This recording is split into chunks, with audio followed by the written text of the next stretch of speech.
Welcome back viewers. சமீப காலத்தில் கோயில்கள்லாம் உடைச்சதுக்கு நிறைய பேர் கொந்தளிச்சாங்க. ஐயோ, ஏன் கோயில் நம்மளோட தலைவர்கள் எங்கே போயிட்டாங்க, இதை காப்பாற்றுறதுக்கு யாருமே வரமாட்டாங்களா? So let me ask one question. நம்ம பக்தியை நம்ம நிஜமாகவே பராமரிக்கிறோமா, இல்லை இந்த கோயில்கள் ஒரு பிகஸ்ட் ஸ்கேமா? சொல்லுங்கள் வைபி. பக்தியை வச்சுட்டு பணம் சம்பாதிக்கிறாங்களா, இல்லை கோயில்கள் நிஜமாகவே பக்திக்காகவே உருவாக்கப்பட்டதா? கோவிலை வைத்து வாழ்கின்ற குடும்பங்கள் இந்த நாட்டில் இருக்குதா இல்லையா அப்படின்னு இந்த நாட்டு மக்கள் அவர்களே தீர்மானித்துக்க முடியும். நான் அந்த விஷயத்துக்குள்ளே போகலை. அது ஒரு பெரிய ஆழமான ஒரு சப்ஜெக்ட். அது உள்ளுக்கு கூட இப்போ நான் போகலை. இப்போ ஒரு துணை அமைச்சர்ன்ற வகையில் நாட்டில் இருக்கக்கூடிய கோவில்களை காப்பாற்றுவது ஒன்று, சமய நம்பிக்கைக்கு முறையாக அவங்களுக்கு வாய்ப்பளிப்பது இன்னொன்று. இது ரெண்டும் நாங்கள் பேலன்ஸ் பண்ணி ஆகணும். அப்போ சமய நம்பிக்கை அப்படின்றப்ப சமய நிகழ்வுகள், நீங்கள் சொன்னது மாதிரி தேவாரம், திருவாசகம் கற்றுக் கொடுப்பது, இந்து சமயத்தை பற்றி விளக்கம் கொடுப்பது, எப்படி இந்து சமயத்தில் ஏன் இவ்வளவு கடவுள்கள், உண்மையிலே நம்ம நிறைய கடவுளை கும்பிடுறோமா, ஏன் நம்ம கல்லை கடவுளாக கும்பிடுகின்றோம், இது போன்ற விஷயங்கள் தான் அடிப்படையில் மத மாற்றத்திற்கும் காரணமாக அமைகிறது அப்படின்ற அதை எல்லாத்தையும் உள்வாங்கி ஒரு இந்திய தலைவர், முக்கியமாக ஒரு இந்து, ஒரு தமிழ் பெண் என்ற அடிப்படையில் இதை எல்லாமே நான் கருத்தில் எடுத்துக்கொண்டு தான் நான் செயல்படணும். அதற்குண்டான முயற்சிகளை நான் மேற்கொண்டு வருகிறேன்.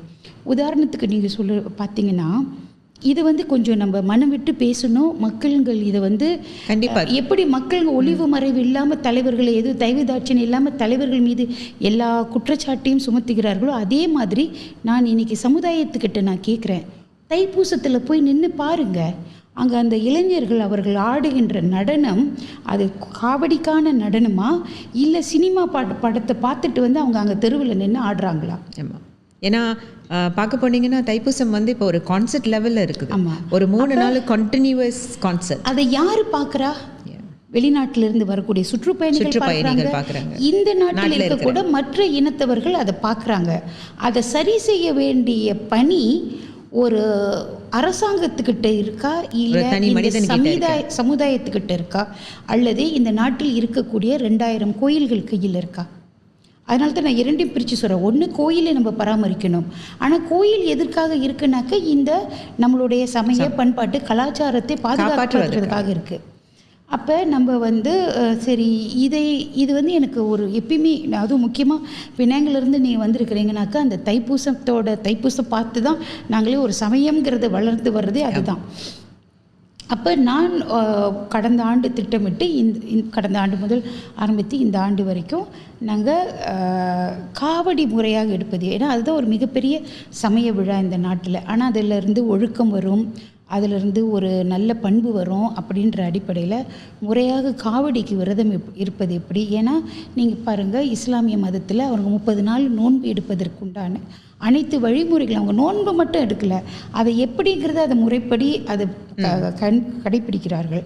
அதுபோல் நமது சமயத்திலும் விரத நாட்கள் இருக்கிறது. விரதம் எப்படி எடுப்பது, எதற்காக எடுப்பது, அந்த விரத காலங்களில் நம்ம என்ன செய்யணும், அது போன்ற விஷயங்கள்லாம் நிறைய இருக்குது. அதையெல்லாம் ஒருங்கிணைத்து நாங்கள் கந்தன் காவடி என்ற திட்டத்தை நான் ஆரம்பித்தேன். அதுக்கு கூட நிறைய பேர் மீம்ஸ் போட்டாங்க. அதாவது சமுதாயத்தில் நான் அதுதான் சமுதாயத்துக்கிட்டே நான் அந்த விஷயத்தை நான் விட்டுறேன். இவ்வளோ முயற்சி எடுத்து நம்ம செய்கின்றோம். பல கோவில்கள் முன் வந்தார்கள். ஆனால் இது ஒரு கோயில் உடைப்படுகின்ற பொழுது ஒட்டுமொத்த சமுதாயமே பற்றி எழுந்து கோயிலை உடைச்சிட்டாங்க. ஆனால் அந்த கோயில் உடைப்பதற்கு பின்னணியில் கோயில் நிர்வாகத்தின் தவறு எதுன்னு பார்க்க மாட்டாங்க.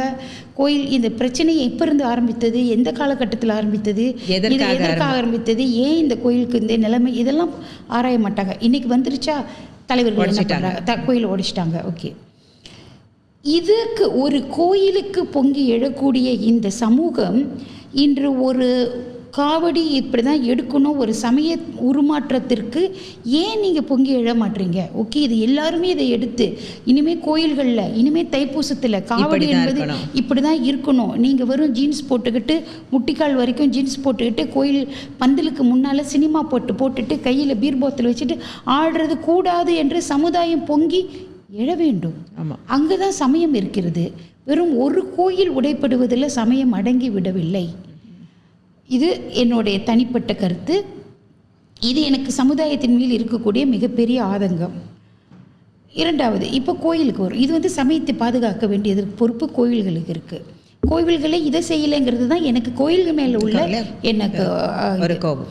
இப்போ கோவில்கள் என்னன்னாக்கா, பல கோவில்கள் அவங்களுடைய செயல்பாடுகளை பற்றி நம்மள்கிட்ட கொடுக்குறப்ப அது அவங்க நிகழ்ச்சிகள் நடத்துகிறாங்க, அதெல்லாம் நடத்துகிறாங்க. அந்த வட்டார மக்களுக்கு நாங்கள் இந்த நிகழ்ச்சி செய்கிறோம், இந்த நிகழ்ச்சி செய்கிறோம், இந்த நிகழ்ச்சி செய்கிறோம், அதெல்லாம் செய்கிறாங்க. ஓகே, உங்களுடைய நிலப்பிரச்சனையை முதல்ல நீங்கள் தீர்த்தீங்களா? நாங்கள் எல்லாமே இதை நாங்கள் நிர்வாகம் செய்கிறோம், நிலப்பிரச்சனைக்கு மட்டும் நாங்கள் அதுக்கு ஒரு கவனம் செலுத்த மாட்டோம் அப்படின்ற ஒரு சூழ்நிலை காலங்காலமாக இருந்துட்டு வந்திருக்கு. 10 வருஷம், 20 வருஷம், 30 வருஷம், 40 வருஷம். ஆனால் போராடுகிற கோவில்களும் இருக்கிறாங்க. அவங்க தொடர்ந்து போராடி கொண்டு வந்து இன்றைக்கி ஒரு காலகட்டத்தில் இதற்கு என்ன தீர்வு அப்படின்ற ஒரு சூழ்நிலையில் நம்ம நிற்கிறோம். அப்போ இது இன்று நேற்று உருவான பிரச்சனை இல்லை, கிடையாது. எல்லாரும் ஏற்றுக்கொள்கிறோமா? இன்று நேற்று உருவான ஒரு கோயிலுக்கு தான் இன்று நேற்று ஒரு பிரச்சனை வரும். இது காலங்காலமாக இருக்கிற கோயில் பிரச்சனையை காலங்காலமாக இருந்த கோயில் நிர்வாகம், அரசு எல்லாருமே அதற்கு தீர்வு காணவில்லை. இப்போ நாங்கள் என்ன செய்ய முடியும்? நாங்கள் ஒன்றும் செய்ய முடியாதுன்னு கை விரிக்கவில்லை. கோயில் மாநாட்டில் ஒரு 700 கோயில் பிரதிநிதிகள் கலந்து கொண்டு இந்து சங்கத்தின் தலைமையில் நாங்கள் ஒரு தீர்மானத்தை நிறைவேற்றினோம். அது என்ன தீர்மானம் என்றால், நாட்டில் இருக்கக்கூடிய அனைத்து கோயில்களுடைய டேட்டா கலெக்ஷன், அவங்க யார் எந்தெந்த யாருக்கு நிலப்பிரச்சனை இருக்குல்ல, யார் சொந்த நிலத்தில் இருக்காங்க, சொந்த நிலத்தில் இருக்கிறவங்க கூட சொந்த நிலத்தை விட்டுட்டு பக்கத்து நிலத்தில் என்கரேஜ் பண்ணி கட்டிடுறாங்க. அதுவும் ஒரு பிரச்சனை தான். அப்போ பிரச்சனைக்குரிய நிலப்பிரச்சனை உள்ள கோயில்களில் அதுவும் அடங்கும்.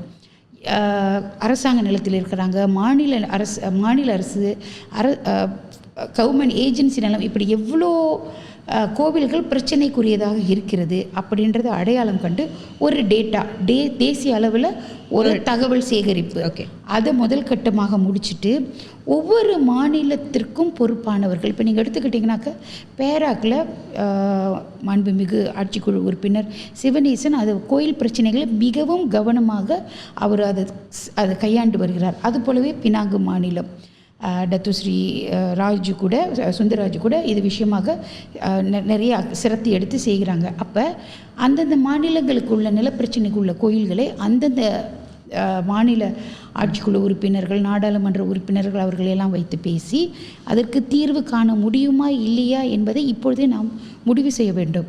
இல்லை இதற்கு தீர்வே இல்லை, டெவலப்பர் நிலமே கொடுக்க மாட்டேன்னு சொல்கிறாங்க, அப்போ நீங்கள் மாற்று நிலத்திற்கு போக வேண்டும், அந்த நிலத்தை வாங்கணும். அதற்குண்டான பண வசதி என்ன, அதற்குண்டான மக்கள் எவ்வளோ பேர் கொடுக்க முடியும், இதையெல்லாம் நாம் ஒரு கட்டம் முதல் கட்டம் எத்தனை கோவில்கள், அடுத்த கட்டம் மாநில அளவில் அதற்கான தீர்வு, மூன்றாவது அதற்கு தீர்வு காண முடியாத பட்சத்தில் மாற்று வழி என்ன, இது எல்லாத்தையும் கண்டுபிடிக்க வேண்டும் என்ற அடிப்படையில் ஒரு தீர்மானம் உருவாக்கி அது அமைச்சரவைக்கு போய் அது அந்த 8 தீர்மானங்களில் இது ஒரு தீர்மானம். அப்போ நம்ம 60 ஆண்டுகளுக்கு மேலாக 100 ஆண்டுகள் இருக்கிற கோயில்ன்றாங்க, 150 ஆண்டுகள் இருக்கின்ற கோயில்ன்றாங்க, இவை அனைத்தும் இருக்கின்றன, முறையாக இருக்கின்றனவா என்பதை பார்ப்பதற்கு இந்த அரசாங்கத்தின் வாயிலாகத்தான் நாங்கள் நடவடிக்கை எடுத்து வருகின்றோம். அப்படி நீங்கள் பார்க்கும் பொழுது, ஏன்னா நீங்கள் இப்போ அதை சொன்ன மாதிரி வீட்டுக்கு ஒரு கோயில் கூட இருக்குது, அந்த ஒரு கிராமத்துக்குள்ளே ஒரு கோயில் இருக்குது. இப்படி இருக்கிற எல்லா கோயில்லையும் ஏன் நம்ம இப்போ ஒரு டிஸ்ட்ரிக்டில் ஒரு டெம்பிள் வசதிக்காக தான் நம்ம தெருவுக்கு தெருவு கோயில் இப்போ இருக்குது நிறைய பார்த்தீங்கன்னா, ஒரே வருஷத்தில் எல்லா கோயிலும் இருக்குது. ஏன் அந்த கோயில் எல்லாம் ஒன்றா இருக்கக்கூடாது?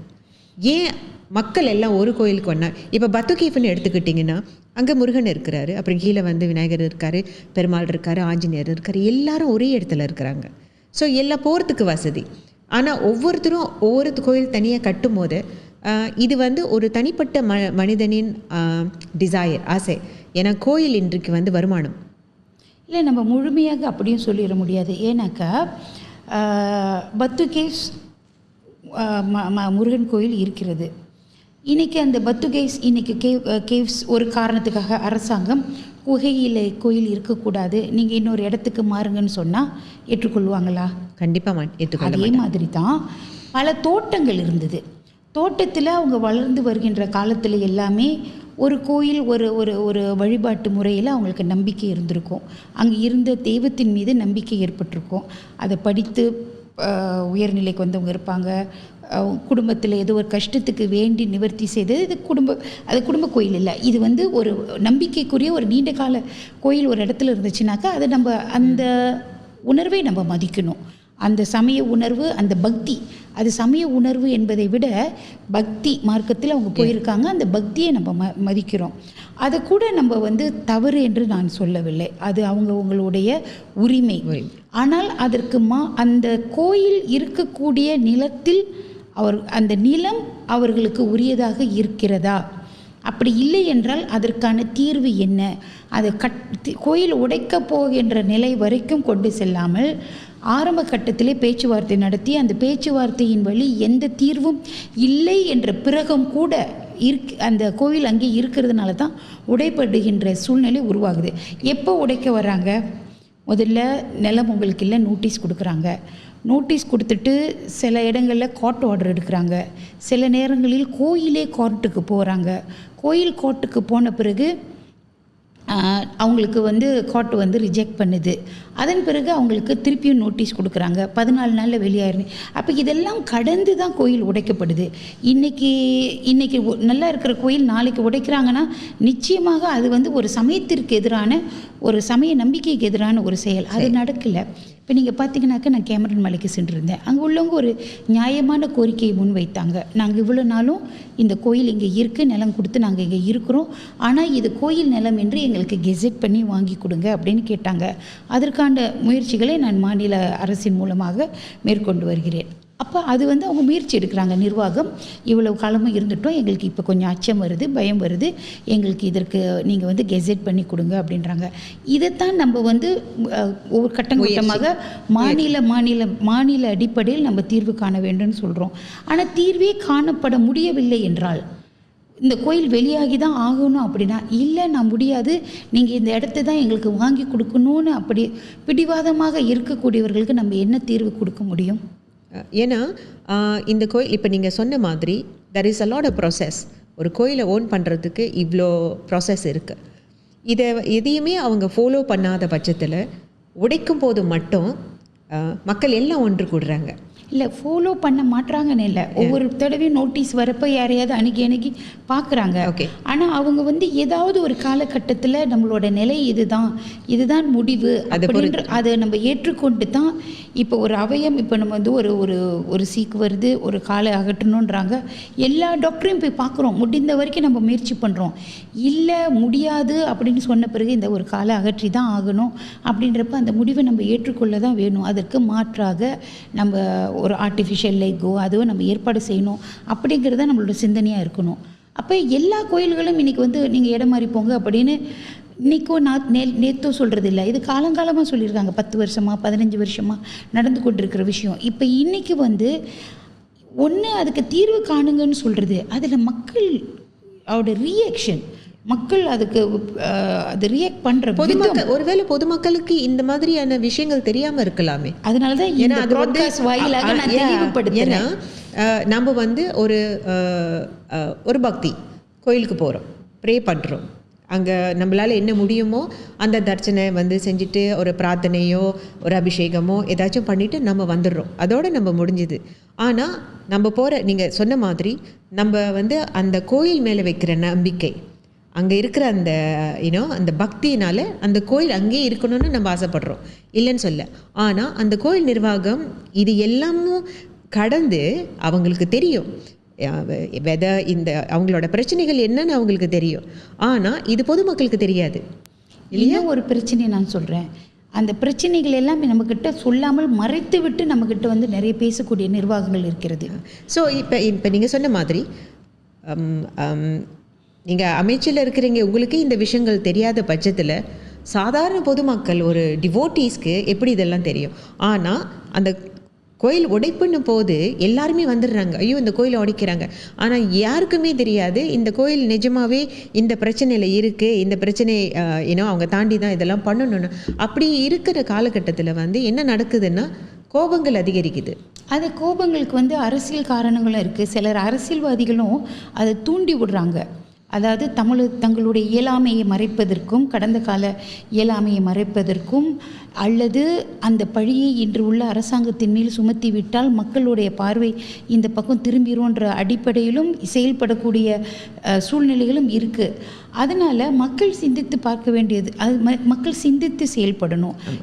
அதோட பின்னணிகள் எல்லாம் தெரிந்து கொண்ட அரசியல்வாதிகள் கூட அதில் தூண்டிவிடும் வேலையில் ஈடுபடுறதே நம்ம கண்கூடாக பார்த்துருக்கின்றோம். அதனால் மக்கள் தெளிவாக இருக்க வேண்டும். எந்த ஒரு கோயிலும் இன்றைக்கு நோட்டீஸ் கொடுத்து நாளைக்கு உடைப்படுவது கிடையாது. அவங்களுடைய பிரச்சனைகள் எனக்கு எடுத்து பார்த்தீங்கன்னாக்க குறைந்தபட்சம் 10 வருடம் 15 வருடம் அந்த பிரச்சனை தொடர்ந்து கொண்டு இருக்கும். அதற்கு ஒரு கட்டத்தை எட்டிவிட்ட நிலையில் நீதிமன்றமெல்லாம் போய் அதில் தோல்வி அடைந்த பிறகு பேச்சுவார்த்தைகள்லாம் நடத்தி அதனால் எந்த பயனும் கிடைக்காமல் போன பிறகு இருக்கக்கூடிய கோயில்களின் எதிர்காலத்தை நாம் பார்க்கணும். ஏன்றது முக்கியமாக சொல்கிறேன். இப்படி ஒவ்வொரு முறையும் கோயில் உடைபடுகின்ற பொழுது நம்ம ஆவேசமாக ஆத்திரமாக நீங்கள் என்ன திட்டுங்க, எங்கள் கோயில் தலைவர்களை திட்டுங்க, எல்லாரையும் திட்டுங்க, அரசாங்கத்தை திட்டுங்க, ரொம்ப கடுமையாக திட்டுறீங்க, எல்லாம் பண்ணுங்க. ஆனால் மற்ற இனமும் பார்க்குறாங்க இல்லையா, நம்மளுடைய ரியாக்ஷன் நியாயமானதா இல்லையான்னு பார்க்குறாங்க இல்லையா. அப்போ இது இந்த ஒரு கோயில் இன்றைக்கி உள்ள பிரச்சனை நம்மளை இந்த நாட்டில் 50 ஆண்டுகள் 100 ஆண்டுகள் நல்லிணக்கத்தோடு நம்ம வாழணும்.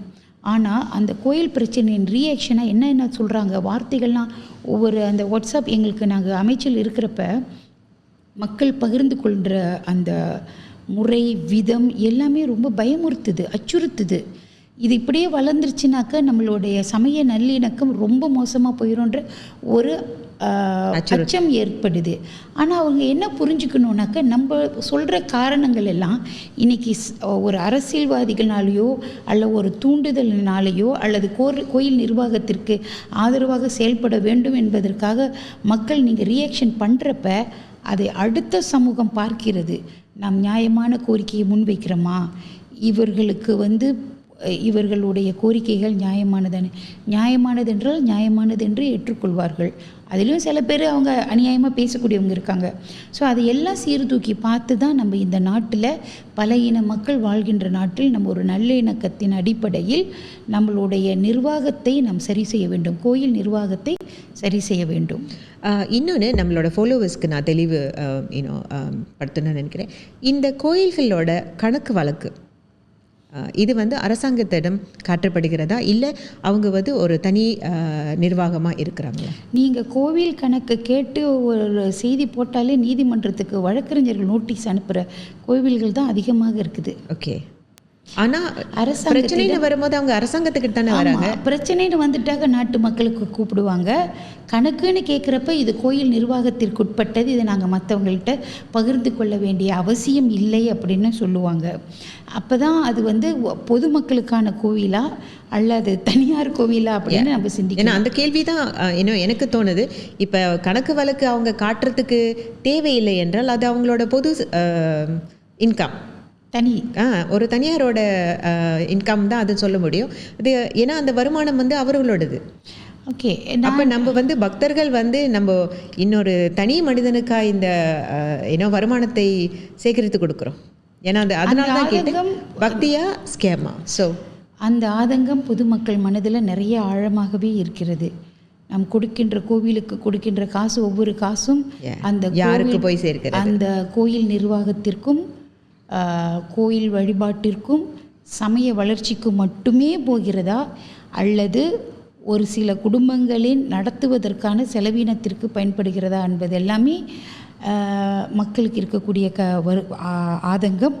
அது நான் இறைவன்கிட்ட விட்டுறேன். அந்த விஷயத்துக்குள்ளார போவதற்கு முன்பு நீங்கள் கேட்ட முதல் கேள்வி, இது யாரிடம் கணக்கு சமர்ப்பிக்கப்படுகிறது என்பது. ROISல பதிவு பெற்ற ஆலயங்கள் மட்டும்தான் ROIS கிட்ட அவங்க கணக்கு வழக்கு காமிக்கிறாங்க. சில ஆலயங்கள் நீதிமன்றத்தின் உத்தரவின் பெயரில் செயற்படுது. உதாரணத்திற்கு பத்துகேஸ்வரி மகாமாரியம்மன் தேவஸ்தானம் அவர்கள் முறைப்படி ஏஜிஸ் சேம்பர்ஸ்க்கு கணக்கு சமர்ப்பிக்க வேண்டும். அது மாதிரி ட்ரஸ்ட் அடிப்படையில் இருக்கக்கூடிய கோவில்கள் எல்லாம் அட்டர்னி ஜெனரல் ஆஃபீஸ்க்கு கணக்கு சமர்ப்பிக்க வேண்டும். முறைப்படி பார்த்தாக்க இது பொதுமக்களுக்கிட்டேருந்து வசூல் பண்ணுற காசுன்றதுனால பெர்சத்வான் அப்படின்றப்ப அந்த பெர்சத்வானுடைய கணக்கு வழக்குகள் ROSக்கு வழங்கப்படுகிறது. ஆனால் அவை அனைத்தும் ஆடிட் செய்யப்படுவது கிடையாது. ஓகே, ROSோ அதை ஆடிட் செய்ய போகிறது கிடையாது, ஏஜிஸ் சேம்பர்ஸும் அதை ஆடிட் செய்ய போகிறது கிடையாது. ஒரு ஸ்டாச்சுட்டரி ரிக்வயர்மெண்ட் இந்த அடிப்படையில் நீங்கள் கொடுக்குறீங்க, நாங்கள் ஃபைலில் வாங்கி வச்சுக்கிறோம் அப்படின்ற அடிப்படையில் தான் இருக்குது. ஆனால் இது ஏதாவது ஒரு காலகட்டத்தில் இது முறைப்படுத்தப்பட வேண்டும். ஏன்னாக்கா மக்கள் கொடுக்கின்ற பணம், சமய நம்பிக்கையின் அடிப்படையில் கொடுக்கப்படுகின்ற பணம், கோவிலுக்காக கொடுக்கப்படுகின்ற பணம், அது முழுமையாக சமய மேம்பாட்டிற்கும் அந்த சமயத்தை சார்ந்தவர்களுடைய நலனுக்கும் அந்த சமயத்தை பாதுகாப்பதற்கும். இப்போ ஏன்னாக்கா கோவிலுக்கு கொடுக்குறாங்க, அந்த கோயிலில் வர பணத்தை வச்சு அந்த வட்டாரத்தில் இருக்கக்கூடிய ஏழை மக்கள், என்ன சொல்கிறது, வயதானவர்கள், மருத்துவ செலவுக்கு தேவைப்படுபவர்களுக்கெல்லாம் அந்த கோயில் அந்த பொறுப்பை ஏற்றுக்கொள்ளலாமே. ஏன்னா என்னுடைய அடுத்த கேள்வி, இப்போ பெரும்பாலும் இந்த கோயிலில் நம்ம மற்ற இனத்தவர்களோட சர்ச்சாக இருக்கட்டும், மஸ்ஜிட்டாக இருக்கட்டும், அவங்கெல்லாம் ஒரு திருமணமாக இருக்கட்டும், ஒரு ப்ரேயர்ஸாக இருக்கட்டும், இதுக்கும் அந்த இடத்த ஃப்ரீ ஆஃப் சார்ஜ் தான் யூஸ் பண்ணுறாங்க. இப்போ சர்ச்சில் நம்ம கல்யாணம் வைக்கிறதா இருந்துச்சுன்னா அந்த space is free for them. Okay, 1 hour கொடுக்குறேன், அந்த 1 hour உன்னோட கல்யாணத்தை முடிச்சுட்டு போயிடணும். ஆனால் நம்மளோட இந்துக்கள் கோயிலில் மட்டும்தான் கல்யாணத்துக்கு இத்தனாயிரம், பிறந்த நாளுக்கு இத்தனாயிரம், காது குத்துக்கு இத்தனாயிரம் அப்படின்னு சொல்லிட்டு ஒரு விலை போட்டு வச்சிட்ருக்கோம். அப்போ இந்த கோயில் பொதுமக்களுக்காக கட்டப்பட்டது. பொதுமக்கள் அவங்களோட சமுதாயம் மேம்பாட்டுக்காக இந்த கோயில் கட்டியிருக்கோம், நம்மளோட பக்தியை இது பண்ணிக்கிறதுக்கு. ஆனால் எதுக்காக நம்ம இந்த கோயில்களில் இதெல்லாம் காசு கொடுத்து நம்ம செய்ய வேண்டிய நிலைமை? நியாயமான கேள்வி. ஆனால் நீங்கள் பார்த்தீங்கன்னாக்கா மற்ற சமயத்தில் அந்த பணம் இலவசமாக கொடுக்கப்படுகிறதுக்கு காரணம் என்னென்னா, கோயில் நிர்வாகத்திற்கு அந்த வழிபாட்டு தலங்களுக்கு வேறு வகையில் அவங்களுக்கு அந்த வருமானம் வருது. நமது இந்து கோயில்களுக்கு வருமானம் கிடையாது. அவர்கள் பக்தர்களிடமிருந்து வசூலிக்கக்கூடிய உண்டியல் பணம், நன்கொடை, இது போன்ற வைபவங்களால் வசூலிக்கக்கூடிய அந்த பணத்தை கொண்டு தான் அவர்கள் நடத்துகிறார்கள்.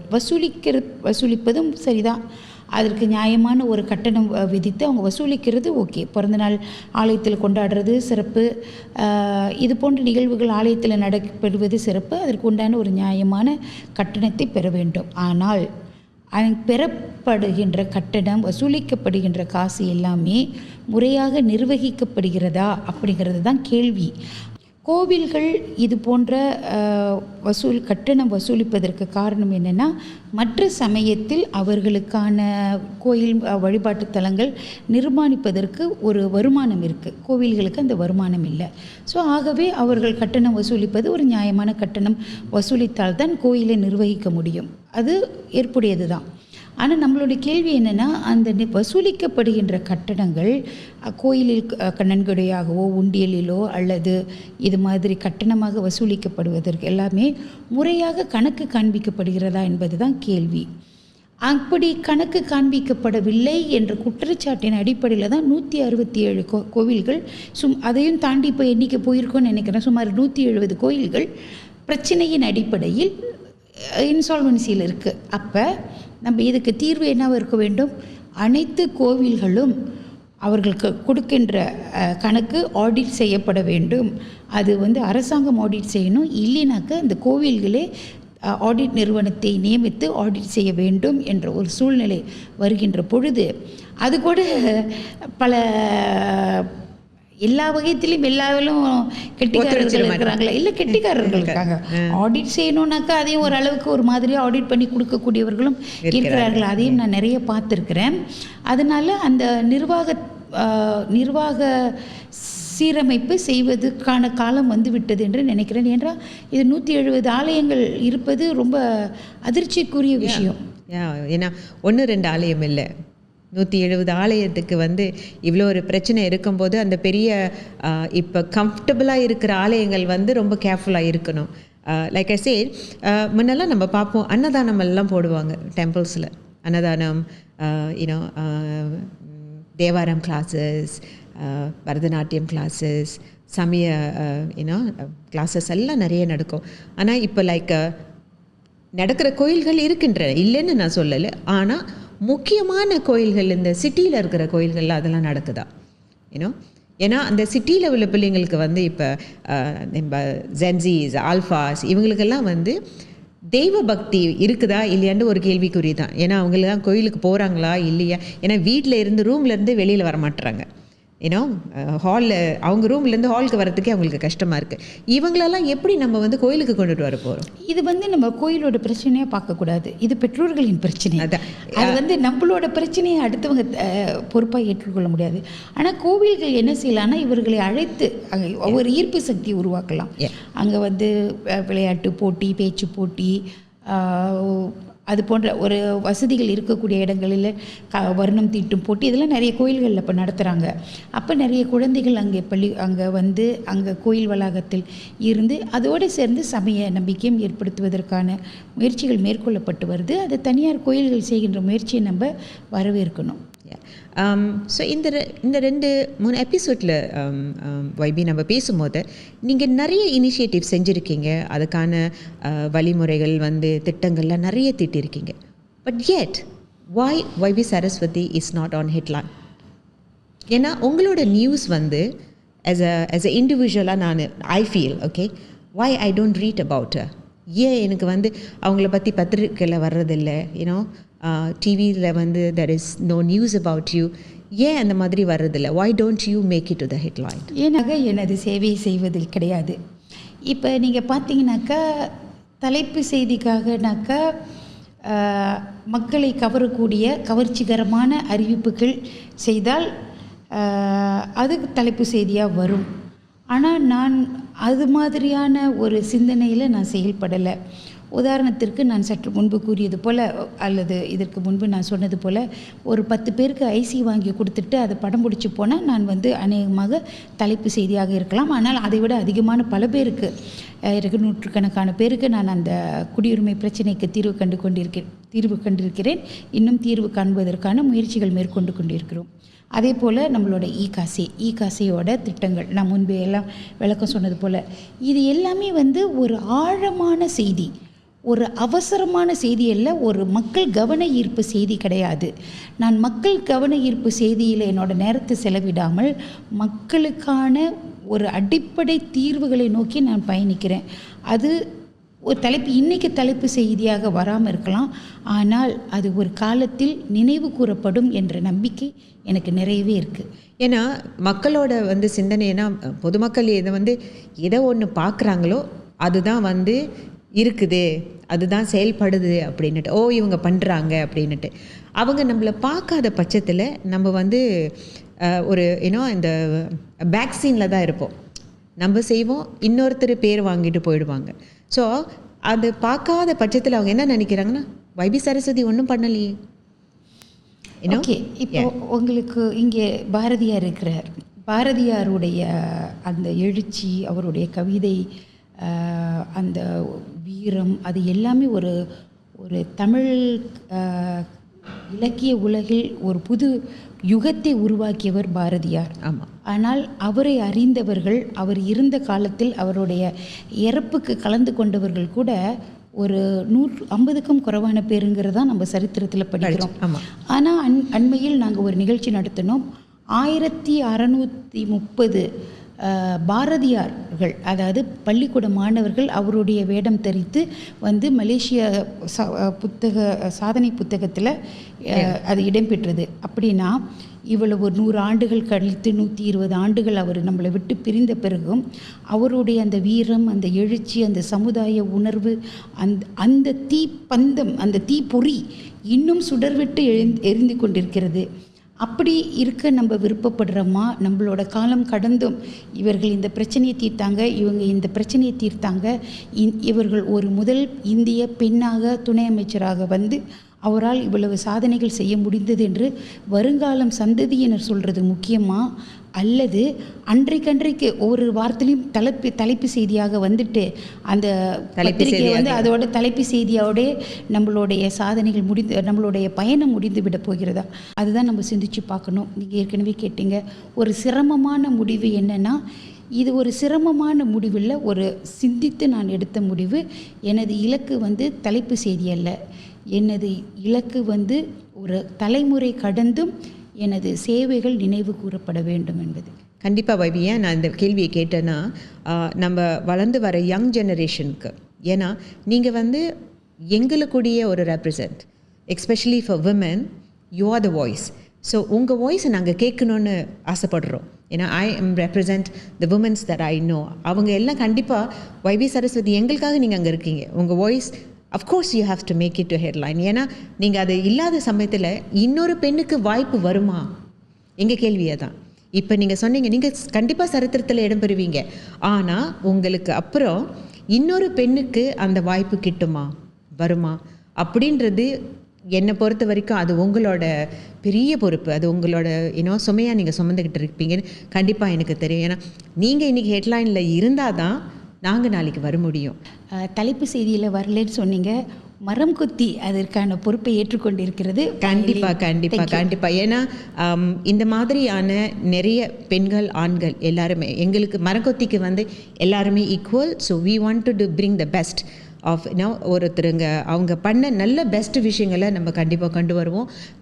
ஏன்னா பண்ணுறது வந்து சில பேருக்கு தெரியும், பண்ணாதது எல்லாருக்குமே தெரியும். இது பண்ணலை அது பண்ணலை அப்படின்னுட்டு அவங்க வாய் வலிக்க பேசுகிறதுக்கு நிறைய விஷயங்கள் இருக்குது. ஏன்னா பண்ணதை மட்டும் பார்க்க மாட்டாங்க, எது பண்ணலை. இப்போ சரஸ்வதியை எடுத்துக்கிட்டாலே, ஓ அவங்க இது பண்ணலையே அப்படின்னு, இந்த கோயில் உடைக்கும் போது அவங்க வரலையே அப்படின்னு.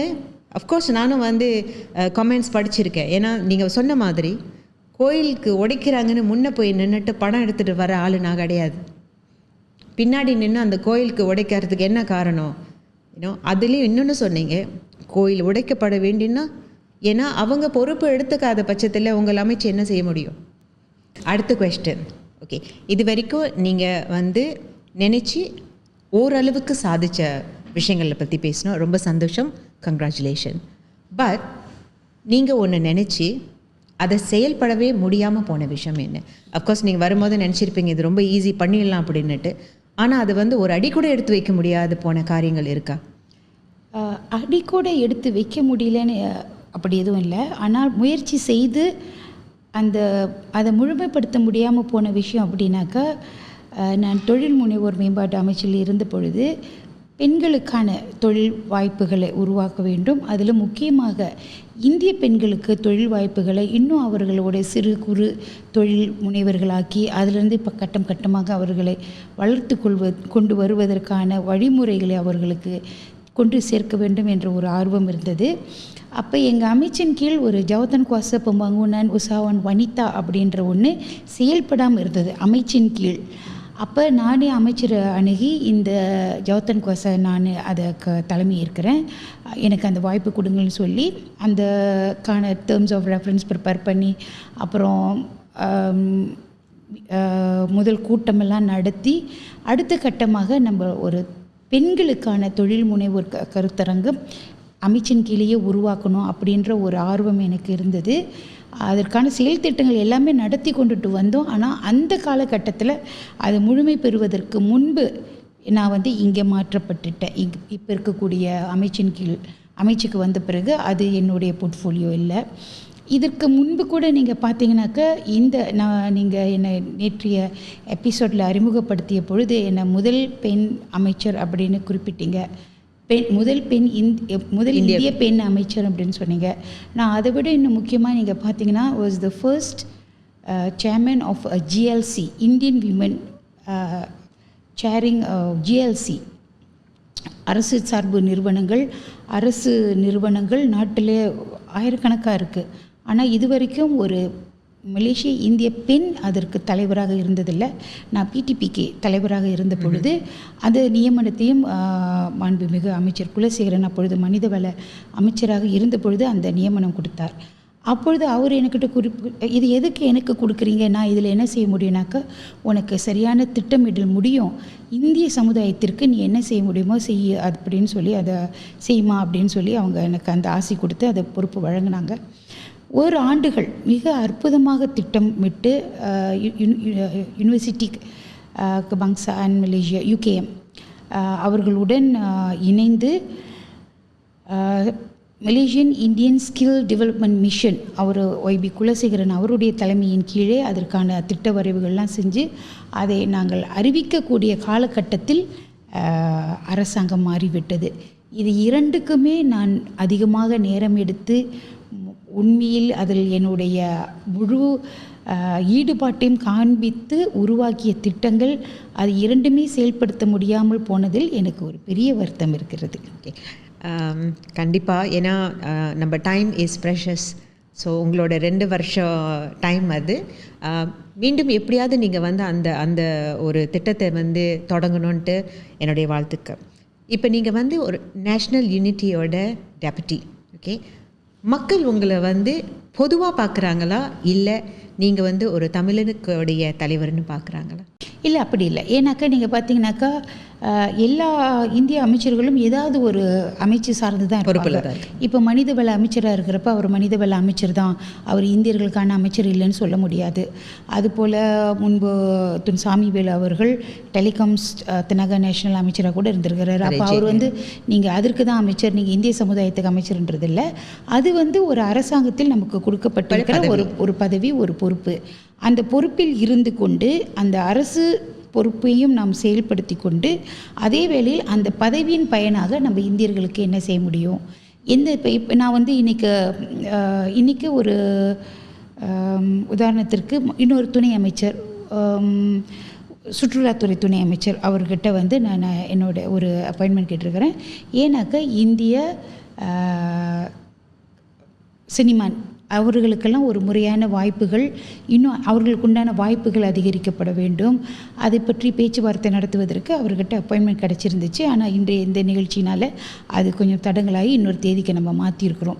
அப்போ அவர்கிட்ட நம்ம என்ன அணுகி கேட்குறோன்னாக்கா, நான் ஒரு துணை அமைச்சர், அந்த அடிப்படையில் நான் உங்களை அணுகி வரேன். நீங்கள் ஒரு துணை அமைச்சர், ஆனால் உங்கள் அமைச்சின் கீழ் இந்தியர்களுக்கு என்ன செய்ய முடியும் அப்படின்னு ஒரு அமைச்சர் இன்னொரு அமைச்சர்கிட்ட இந்திய சமுதாயத்திற்கான வாய்ப்புகளை தேடுகின்றோம். அல்லது சில வாய்ப்புகள் மறுக்கப்படுகிறது என்ற தகவலை நம்ம அவங்கக்கிட்ட கொண்டுட்டு போகிறோம். ஸோ அதனால் ஒற்றுமைத்துறை அமைச்சர் என்பது ஒரு மிகப்பெரிய பொறுப்பு, மிக மிகப்பெரிய பொறுப்பு.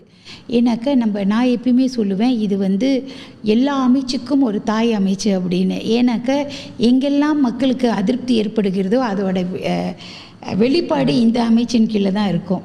அதனால் நம்ம வந்து ஒரு பொறுப்போடு இருக்கணும்.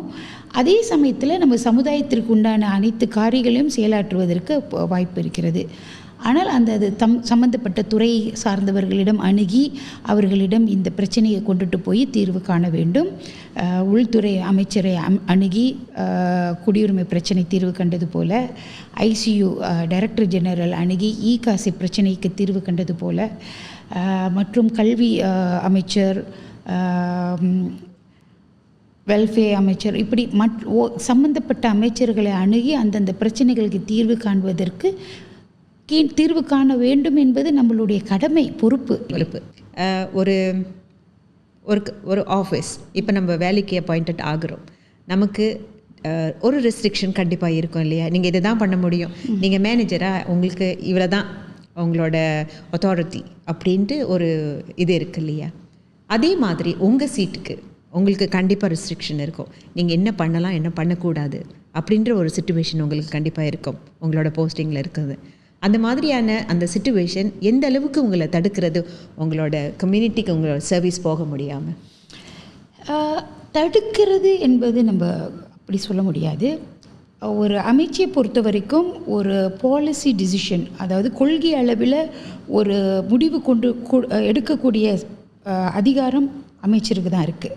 ஏன்னா அவர் அமைச்சரவையில் இருக்கிறதுனால அந்த அமைச்சரவைக்குட்பட்டு அவர் செயல்படுறாரு, அந்த அதிகாரம் அவர்கிட்ட இருக்குது. ஸோ ஒரு அமைச்சு சார்ந்த ஒரு கொள்கை முடிவுகளை துணை அமைச்சர் எடுக்க முடியாது. மற்றபடிக்கு நம்ம அமைச்சுக்குட்பட்டு இருக்கக்கூடிய அனைத்து செயல்பாடுகள்லையும் நம்மளுடைய ஈடுபாடு இருக்கலாம். ஆனால் இந்த அமைச்சில் இருந்து கொண்டு சற்று முன்பு நான் சொன்னது போல் பிரச்சனை வந்து இந்த அமைச்சை தீர்க்கக்கூடியதல்ல, இது இன்னொரு அமைச்சை தீர்க்கக்கூடியது, சமுதாயம் சார்ந்தது. அப்படி என்ற அந்த சூழ்நிலையில் இப்போ நான் குறிப்பிட்டது போல் கோயில் எங்கள் கோயில் நிலம், கோயில் நிர்மாணிப்பு அதெல்லாமே நம்ம அமைச்சுக்கு கீழே வரல. கோயில் உடைப்பட்டால் மக்களுக்கு ஏற்படக்கூடிய அந்த பதட்ட நிலையை தணிக்கின்ற சூழ்நிலை வேலையை தான் நம்ம செய்கிறோம். கோயிலுக்கு நிலம் வாங்கி கொடுப்பதோ, கோயிலுக்கு மாற்று இடத்தை தேடி கொடுப்பதோ நம்ம அமைச்சின் பொறுப்பு கிடையாது. ஆனால் ஒரு இந்திய தலைவர் என்ற அடிப்படையில் அவர்கள் வந்து அணுகுகின்ற பொழுது அவர்களுடைய பிரச்சனை கேட்டு இது மாநில அரசு எந்த அளவுக்கு இதில் அவங்களுடைய பணி செய்ய முடியும், தோட்ட நிர்வாகத்திடம் நம்ம பேசி எப்படி அவங்கக்கிட்ட ஒரு ஒத்துழைப்பு பெற முடியும் என்ற இந்த மாதிரியான ஒரு பணியை செய்வதற்கு அந்த இடம் நம்மளுக்கு வந்து ஒரு அங்கீகாரம் கொடுக்கறது, அந்த ஒரு வாய்ப்பினை வழங்குறது. இப்போ ஒரு சாதாரண மனிதர் போய் கேட்பதை விட ஒரு துணை அமைச்சர் அவர்கள் சார்பாக கேட்கின்ற பொழுது அந்த குரல் இன்னும் பலத்து ஒலிக்கும் என்று மக்கள் நம்புகிறார்கள். மக்கள் குரலாக நம்ம செயல்பட வேண்டும். ஓகே, கண்டிப்பாக.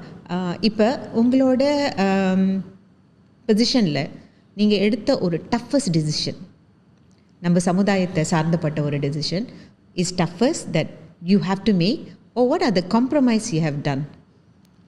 டஃபஸ்ட் டிசிஷன் அப்படின்னு நீங்கள் பார்த்தீங்கன்னாக்கா எல்லாமே ஒரு சேலஞ்சிங்கான முடிவு தான். சேலஞ்சிங்கான்றது ஆனால் அதுக்கு தீர்வு இருக்குதா அப்படின்றது நம்ம முதல்ல பார்க்குறோம். டஃபஸ்ட் டிசிஷன் அப்படின்னு நம்ம பார்த்தோம்னாக்கா இது மக்களுக்கு ஏற்புடையதாக இல்லாமல் இருக்கலாம். ஆனால் நான் இந்த அளவுக்கு அதிகமான கோவில்கள் அளவுக்கு அதிகமான கோவில்கள், ஆனால் அந்த கோவில்களை முறைப்படி பராமரிக்கிறது இல்லை. இப்போ நீங்கள் எடுத்துக்கொண்டீங்கன்னாக்கா மொத்தம் 2000 கோயில்கள் பதிவு பெற்ற கோயில்கள் இருக்குது நம்ம வச்சுக்கோமே. ஆனால் 160-170 கோயில் இன்சால்வன்சியில் இருக்குது. அது கண்டிப்பாக நம்ம ஒரு பெரிய டாபிக்காக அதை பற்றி பேசுவோம். இப்போ இந்த 170 கோயில்கள் வந்து இன்சால்வன்சியில் இருக்குது. அதில் நம்ம போய் கால் வச்சோம் அப்படின்னாக்கா ஒரே ஒரு கோயிலுக்கு நான் முயற்சி பண்ணினேன். எங்கள் கோலாலம்பூரில் இருக்கக்கூடிய ஒரு கோவில் இன்சால்வன்சி, அதாவது இப்போ ஜபத் புமகாங் அர்த்தா அப்படின்னு முன்பு இப்போ ஜபத்தான் இன்சால்வன்சி. ஒரு கோவில் நம்ம வந்து தெய்வத்தை நம்புகிறோம், தெய்வத்தை வழிபடுறோம், ஒரு ஆன்மீகம் பக்தி அதெல்லாம் இருக்கக்கூடிய நிரம்பி இருக்கக்கூடிய ஒரு கோவில், அதன் நிர்வாகம் இன்சால்வன்சியில் இருக்கிறது என்றால் நமது சமயத்திற்கே அது ஒரு பெரிய இழுக்கு. ஆனால் அது அந்த கோயில் நிர்வாகம் புரிந்து கொள்ள மாட்டேங்கிறாங்க. நான் தலைவர் நீ தலைவர், நான் தலைவர் நீ தலைவர் அப்படின்ற இந்த போட்டா போட்டிக்கு இடையில் ஒரே ஒரு கோவிலுக்கு நாடாளுமன்ற வளாகத்தில் உட்கார வச்சு 3 மணி நேரம் 2 பேருக்கும் இடையில சமரசம் நான் செய்ய முயற்சி பண்ணினேன். ஆனால் ஒரு வெற்றி பெற்றீங்களா? இல்லை. அதான் கோயில் என்று வருகின்ற பொழுது இந்த நிர்வாக பிரச்சனை, குடும்ப கோயில் கூட அவங்க குடும்பத்துக்குள்ளார வச்சு பராமரிச்சுக்கிறாங்க. 2 தரப்பு வந்துட்டு அவங்களுக்கு இடையில் நடந்து கொள்கிற இந்த பிரச்சனையினால் அது இன்சால்வன்சிக்கு போகுது. அது ஆழமாக நம்ம பேசலாம், இன்னொரு எபிசோடில் கூட இன்னொரு வாய்ப்பில் கூட பேசலாம். ஆனால் அப்படி அதை வந்து நம்ம எப்படி தீர்க்கிறது, ஒவ்வொன்றா நம்மளால் தீர்க்க முடியாது. இதை நம்ம கொண்டு போய் அரசாங்கத்துக்கிட்ட நம்ம தவிர அரசாங்கத்துக்கிட்ட எடுத்து கொண்டுட்டு போய் எப்படி அதற்கான ஒரு தீர்வை நம்ம கொண்டுட்டு வர முடியும்? ஸோ இது வந்து நான் யோசித்து கொண்டிருக்கிறேன். ஏன்னா கோயில் நிர்வாகம் வேறு, நம்மளுடைய சமயம் வேறு, பக்தர்கள் வேறு. அந்த பக்தர்கள், கோயில், சமயம், அதை இந்த நிர்வாகம் நமக்கு அவங்களுக்கு தேவைப்படுறப்பெல்லாம் பயன்படுத்தி கொள்வார்கள். ஒரு கோயில் உடைப்பு நடைபெறுகிறதுனாக்கா அதில் அவர்களுடைய பங்கு என்ன, அவங்க நடவடிக்கை எடுத்தாங்க, எவ்வளோ அக்கறையோடு அதில் செயல்பட்டாங்க அப்படிங்கிறத வந்து மக்கள்கிட்டையும் அந்த சமய நம்பிக்கையிலையும் தூக்கி வச்சுருவாங்க.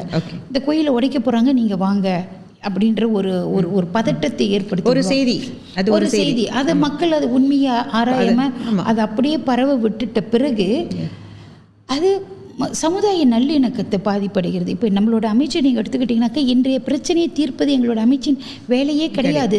இன்றைக்கி ஒரு கோயில் பிரச்சனை இருக்குனாக்கா அந்த ஒவ்வொரு கோயில் பிரச்சனையை தீர்ப்பது எங்கள் அமைச்சின் வேலை கிடையாது. அது என்ன அமைச்சின் கீழ் வருது? அது வந்து அதுதான் நம்ம சொன்னோமே, இதற்கான முறையான ஒரு நீண்டது ஒரு திட்டமிடல் இல்லாதனால தோட்ட துண்டாடல், தோட்ட நிர்வாகம், இப்போ இன்சால்வென்சியில் இருக்கிறது ஆர்ஓஎஸோட பிரச்சனை. ஆர்ஓஎஸ் நிர்வகிக்கிறாங்க, அது கோயிலோட பிரச்சனை. நிலம் இல்லைங்கிறது கோயிலோட பிரச்சனை தான். அது நீண்ட காலமாக நமது சமுதாயத்திற்கு ஒரு முறையான தீர்வு இல்லைங்கிறது.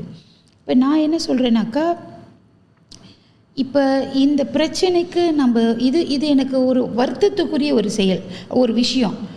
2000 கோயிலில் 160 170 கோயில்னால் 10 விழுக்காட்டுக்கு மேலே கோயில்கள் இன்சால்வென்சியில் சட்ட பிரச்சனையால். ஏன் நாட்டில் இன்றைக்கி ஒரு மிகப்பெரிய கோவில் மாறான் மரத்தாண்டவர் கோயில், தைப்பூசத்திற்கு அடுத்து நம்ம அங்கே மிக கூடுகின்ற பக்தர்கள் அதிகமாக கூடுகின்ற ஒரு கோவில் இன்றைக்கி நீதிமன்றத்தில் அது யார் சரி யார் தப்புன்னு சொல்லலை. அதன் பதிவு ஏற்கனவே ரத்தாகி இருக்கிறது. ரத்தாகி மீண்டும் வந்த பிறகு திருப்பியும் தேர்தல் பிரச்சனை. தேர்தலில் ஒருவர் சாடிக்கொள்கிறார்கள். அதனால் இது இன்று நீதிமன்றத்தில் இருக்குது. இது எனக்கு ஒரு மனம் வேதனை அளிக்கின்ற ஒரு விஷயம். அதற்கு சரியான தீர்வை கொண்டுட்டு வர முடியலையே. மக்களுங்க அதை புரிந்து சமய உணர்வோடு சமய நம்பிக்கையை பாதுகாக்க வேண்டும். நம்மளுடைய மதத்தின் பெருமைகளை நமக்கு அது வந்து நம்மளுக்கு என்ன பண்ணுறது எனக்கே தெரியல. ஓகே வியூவர்ஸ், இன்றைக்கி நம்ம வந்து நிறைய விஷயங்கள் கலந்து பேசணும். ஓகே, நிறைய பேர் வந்து கன்ஃபியூஸில் இருப்பீங்க. ஓகே, இந்த கோயில் பற்றி பேசினாங்களே, இது என்னது ஒரு வெறும் கோயில் சம்பந்தமான விஷயங்களாக பேச போகிறாங்களா? அப்படி கிடையாதுங்க. ஏன்னா நம்மளோட சமுதாயத்தில் இந்த கோயில்ன்றது ஒரு பெரிய பெரிய விஷயம். நம்ம எல்லாருமே கூடுற இடமும் கோயில் தான், சண்டை போடுற இடமும் கோயில் தான், கூத்தாடுற இடமும் கோயில் தான். ஸோ இந்த கோயில் வந்து நான் வருகின்ற காலத்தில் நம்ம சமுதாயத்துக்கு வந்து ஒரு பெரும் பொறுப்பாக இருக்கும். அதனால் வந்து இன்றைக்கே நம்ம இந்த கோயில் விஷயத்தை வந்து கண்காணிக்க தொடங்கினா தான் வரும் காலத்தில் வந்து நம்ம வந்து ஒரு சிறப்பான இடங்கள்லாம் நம்மளால் வச்சுட்டு இருக்க முடியும். ஸோ இந்த மாதிரி டீப் டைவ் கொஸ்டின்ஸில் வந்து நான் அடுத்த எபிசோடில் உங்களை சந்திக்கிறேன். So make sure you guys subscribe our Marakothi channels. I'll see you all in another episode.